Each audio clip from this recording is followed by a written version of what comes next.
Hi friends, welcome to கௌரிஸ்கோ.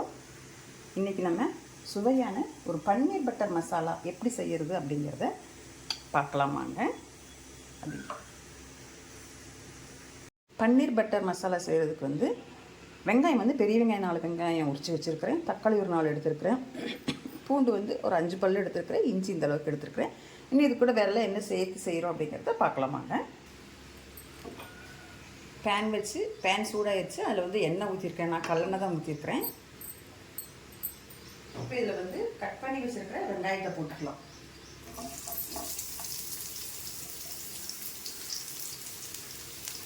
வெங்காயம் நல்லா வதங்கணும்.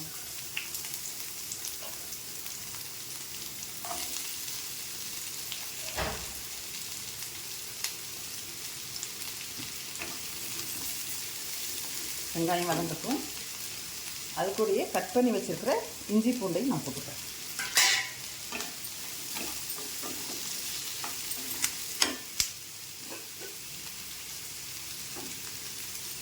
அது கூடயே 2 ஏலக்காய், 2 அன்னாச்சி பூ,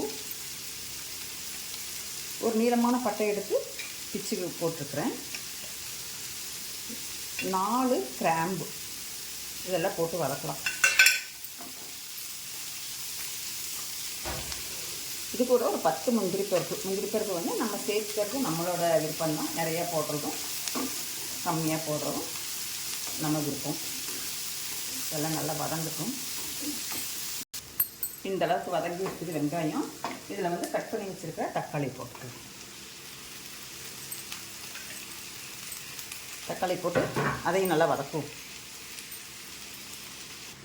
கொஞ்சமாக மஞ்சள்தூள், 2 சீரகம் போட்டிருக்கிறேன், 1/2 ஸ்பூன் மிளகாத்தூள், 1/2 ஸ்பூன் மல்லித்தூள், இதெல்லாம் போட்டு நல்லா வதக்குவோம்.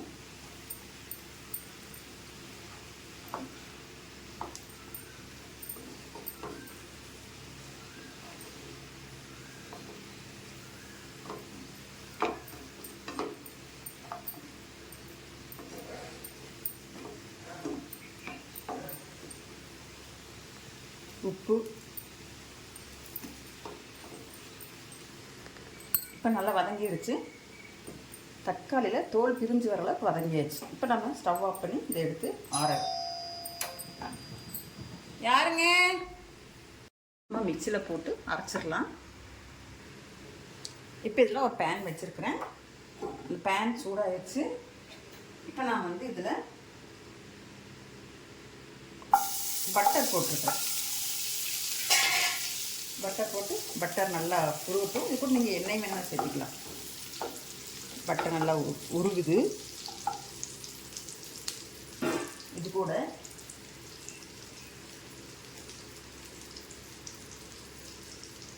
அது உருகிரும்.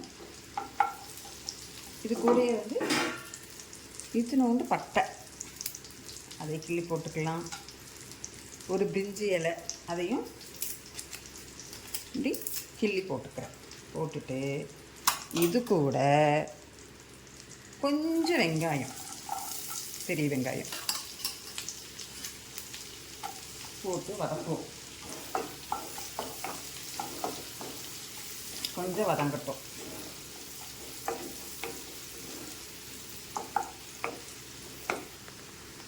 இப்போ வெங்காயம் நம்ம போட்ட வெங்காயம் வதங்கிடுச்சு. இப்போ நம்ம அரைச்சி வச்சிருக்கிற அந்த பேஸ்ட்டை ஊற்றிடலாம்.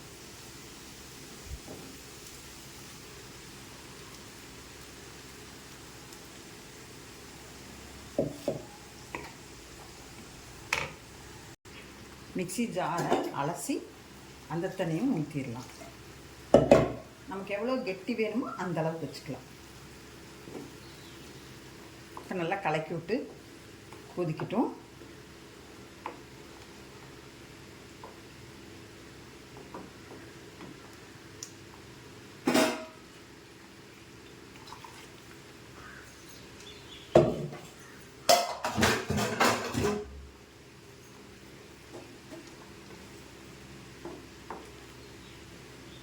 கொதிக்கட்டும். பச்சை வாசம் போகட்டும்.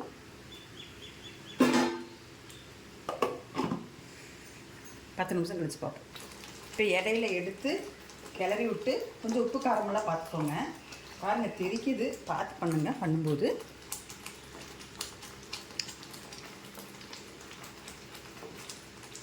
கொஞ்சம் எனக்கு உப்பும் காரமும் லைட்டாக பத்தலை, கொஞ்சம் போட்டுக்கிறேன். உப்பு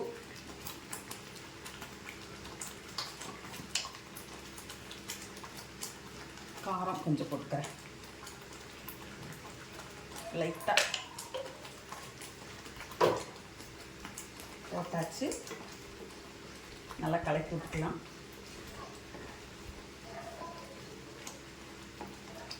ஒரு 2 நிமிஷம் இப்படி இருக்கட்டும்.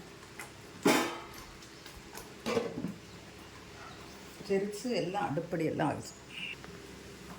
இப்போ எப்படி இருக்குதுன்னு பார்ப்போம். நல்லா கொதி வந்தாச்சு. நல்லா அந்த கிரேவி மாதிரி நல்லா அந்த பேஸ்ட் மாதிரி வந்தாச்சு. இப்போ நம்ம எடுத்து வச்சுருக்கிற பன்னீரை அப்படியே போடலாம்.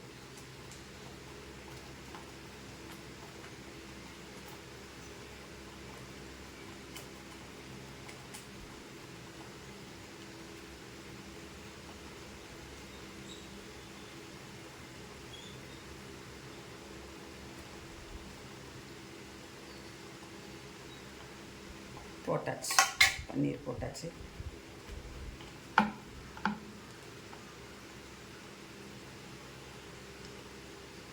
கொத்தமல்லி தழை,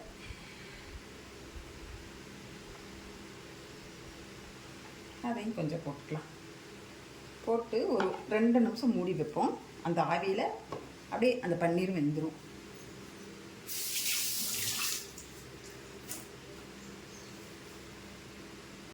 மூடி வச்சு ஒரு 2-3 நிமிஷம் ஆகிப்போச்சு. இப்போ இந்த ஆவியிலேயே அந்த பன்னீர் வெந்திருக்கும்.